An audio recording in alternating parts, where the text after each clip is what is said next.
अथ श्री साई चरित्र अध्याय 49। परीक्षा। हरि कानोबा, सोमदेव स्वामी, नाना साहेब चांदोरकर की कथाएं। प्रस्तावना। जब वेद और पुराण ही ब्रह्म या सद्गुरु का वर्णन करने में अपनी असमर्थता प्रकट करते हैं, तब मैं एक अल्पज्ञ प्राणी अपने सद्गुरु श्री साई बाबा का वर्णन कैसे कर सकता हूँ।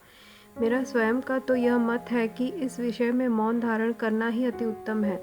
सच पूछा जाए तो मूक रहना ही सद्गुरु की विमल पताका रूपी विरुदावली का उत्तम प्रकार से वर्णन करना है, परंतु उनमें जो उत्तम गुण हैं वे हमें मूक कहाँ रहने देते हैं। यदि स्वादिष्ट भोजन बने और मित्र तथा संबंधी आदि साथ बैठकर न खाएं तो वह नीरस सा प्रतीत होता है, और जब वही भोजन सब एक साथ बैठकर खाते हैं तब उसमें एक विशेष प्रकार की सुस्वादुता आ जाती है। वैसी ही स्थिति साई लीलामृत के संबंध में भी है। इसका एकांत में रस स्वादन कभी नहीं हो सकता। यदि मित्र और पारिवारिक जन सभी मिलकर इसका रस लें तो और अधिक आनंद आ जाता है।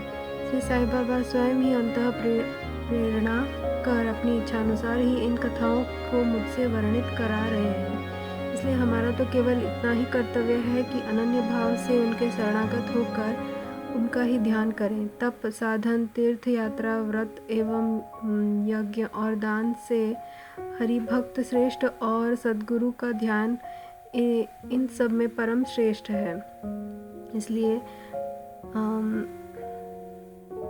इसलिए सदैव मुख से साई नाम का स्मरण कर उनके उपदेशों का निधिध्यासन एवं स्वरूप का चिंतन कर हृदय में उनके प्रति सत्य और प्रेम के भाव से समस्त चेष्टाएं उनके ही निमित्त करनी चाहिए। भव बंधन से मुक्त होने का इससे उत्तम साधन और कोई नहीं।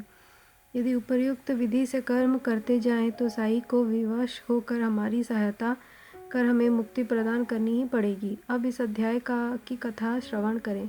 हरि कानोबा। बम्बई के हरि कानोबा नामक एक महानुभाव ने अपने कई मित्रों और संबंधियों से साई बाबा की अनेक लीलाएं सुनी थी, परंतु उन्हें विश्वास ही न होता था, क्योंकि वे संशयालु प्रकृति के व्यक्ति थे।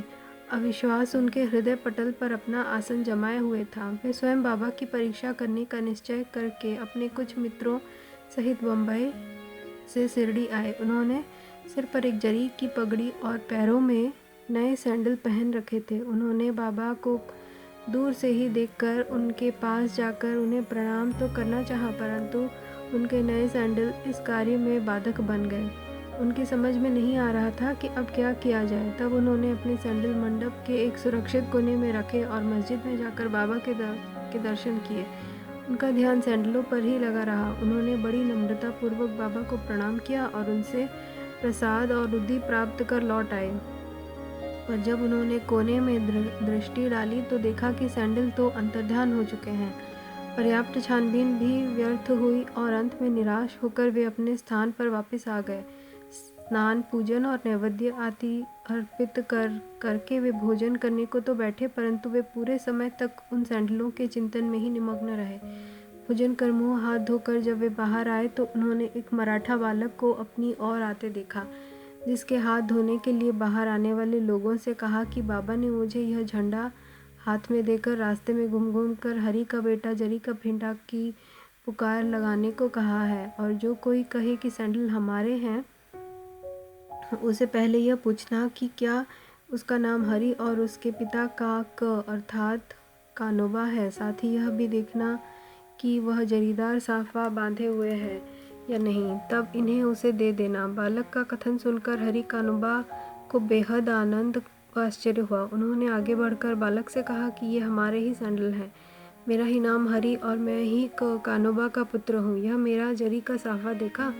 बालक संतुष्ट हो गया और सैंडल उन्हें दे दी। उन्होंने सोचा कि मेरी जरीदार पगड़ी तो सबको ही दिख रही थी, हो सकता है कि बाबा की भी दृष्टि में आ गई हो, परंतु यह मेरी शिरडी यात्रा का प्रथम अवसर है। फिर बाबा को यह कैसे विदित हो गया कि मेरा ही नाम हरि है और मेरे पिता का कानोबा। वह तो केवल की परीक्षार्थ ही यहाँ आया था।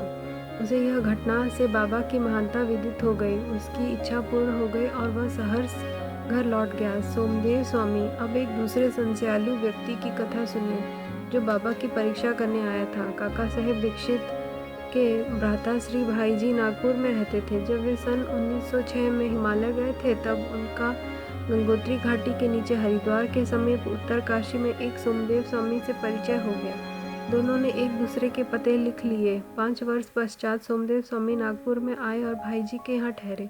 वहाँ भी साईं बाबा की कीर्ति सुनकर उन्हें बड़ी प्रसन्नता हुई तथा शिरडी जाकर बाबा के दर्शन करने की तीव्र उत्कंठा हुई। मनमाड़ और कोपर गांव निकल जाने पर वे एक तांगे में बैठकर शिरडी को चल पड़े। शिरडी के समीप पहुंचने पर उन्होंने दूर से ही एक मस्जिद पर 2 ध्वज लहराते देखा।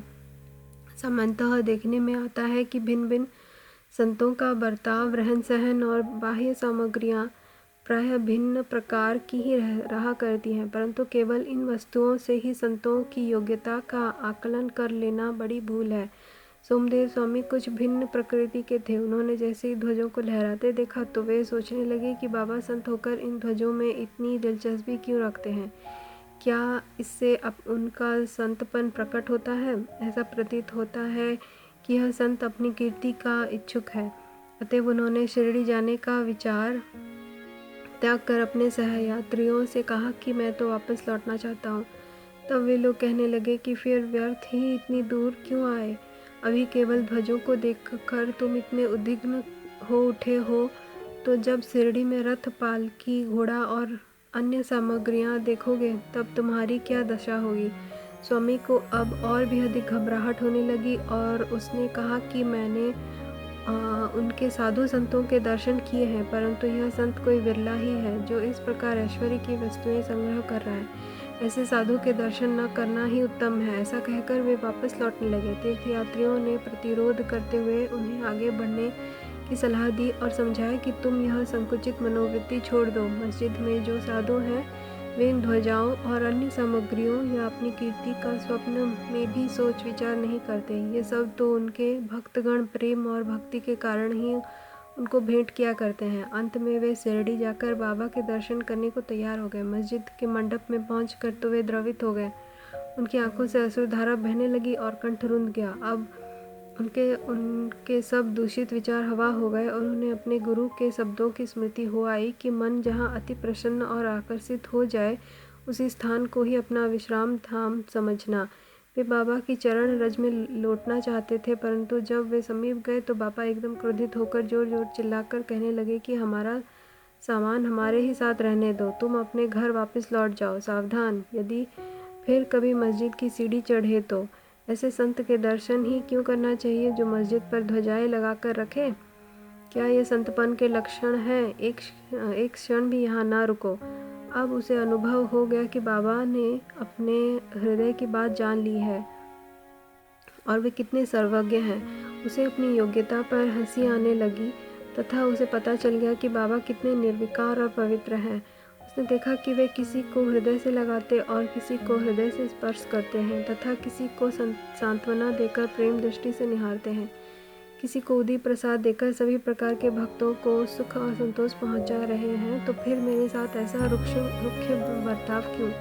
अधिक विचार करने पर वे इसी निष्कर्ष पर पहुंचे कि इसका कारण मेरे आंतरिक विचार ही थे और इससे शिक्षा ग्रहण कर मुझे अपना आचरण सुधारना चाहिए। बाबा का क्रोध तो मेरे लिए वरदान स्वरूप है। अब यह कहना व्यर्थ होगा कि वे बाबा की शरण में आ गए और उनके एक परम भक्त बन गए।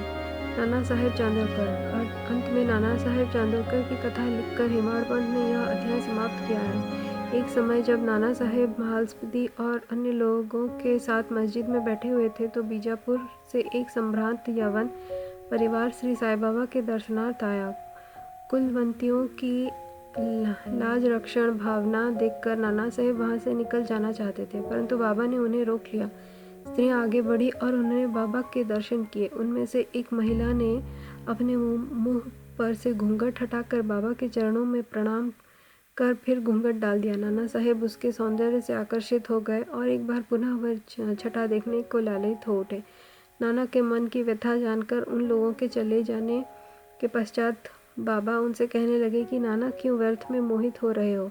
इंद्रियों को अपना कार्य करने दो। हमें उनके कार्य में बाधक न होना चाहिए। भगवान ने यह सुंदर सृष्टि निर्माण की है, अतः हमारा कर्तव्य है कि हम उसके सौंदर्य की सराहना करें। यह मन तो क्रमशः स्थिर होता है, और जब सामने का द्वार खुला है तब हमें पिछले द्वारे से क्यों प्रविष्ट होना चाहिए। चित्त शुद्ध होते ही फिर किसी कष्ट का अनुभव नहीं होता।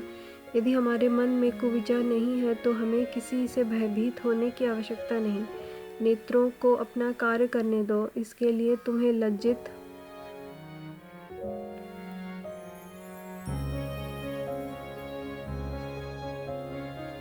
हमें अब उनके कार्य में बाधक न होना चाहिए। भगवान ने यह सुंदर सृष्टि निर्माण की है, अतः हमारा कर्तव्य है कि हम उसके सौंदर्य की सराहना करें। यह मन तो क्रमशः ही स्थिर होता है, और जब सामने का द्वार खुला है तो हम पिछले द्वार से क्यों प्रविष्ट होना चाहिए। चित्त शुद्ध होते ही फिर किसी कष्ट का अनुभव नहीं होता। यदि हमारे मन में कोई विचार नहीं है तो हमें किसी से भयभीत होने की आवश्यकता नहीं। नेत्रों को अपना कार्य करने दो, इसके लिए तुम्हें लज्जित होने तथा विचलित न होना चाहिए। उस समय श्यामा भी वहीं थे। उसकी समझ में न आया कि आखिर बाबा के कहने का तात्पर्य क्या है, इसलिए लौटते समय इस विषय में उन्होंने नाना से पूछा।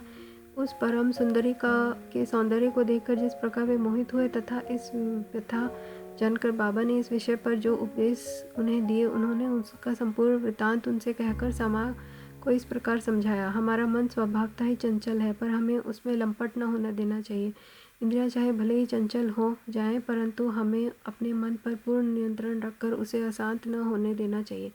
इंद्रियां तो अपने विषय पदार्थों के लिए सदैव चेष्टा किया ही करती हैं, पर हमें उनके वशीभूत होकर उनके इच्छित पदार्थों के समीप न जाना चाहिए। क्रमशः प्रयत्न करते रहने से इस चंचलता को नियंत्रित किया जा सकता है।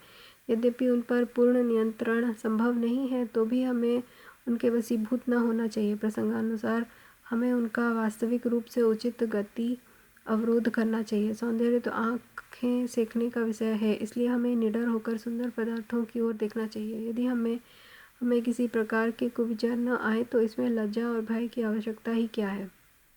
यदि मन को निरीक्ष बनाकर ईश्वर के सौंदर्य को निहारो तो इंद्रियां सहज और स्वाभाविक रूप से अपने वश में आ जाएंगी, और विषयानंद लेते समय भी तुम्हें ईश्वर की स्मृति बनी रहेगी। यदि उसे बाह्य इंद्रियों के पीछे दौड़ने तथा उनमें लिप्त रहने दोगे तो तुम्हारा जन्म मृत्यु के पास से कदापि छुटकारा न होगा। विषय पदार्थ इंद्रियों को सदा पथभ्रष्ट करने वाले होते हैं। अतएव हमें विवेक को सारथी बनाकर मन की लगाम अपने हाथ में लेकर इंद्रियों रूपी घोड़ों को विषय पदार्थों की ओर जाने से रोक लेना चाहिए। ऐसा विवेक रूपी सारथी हमें विष्णु पद की प्राप्ति करा देगा, जो हमारा यथार्थ में परम सत्य धाम है, और जहाँ गया हुआ प्राणी फिर कभी यहाँ नहीं लौटता। श्री सद्गुरु साईनाथार्पणमस्तु। शुभम भवतु। ओम साई राम।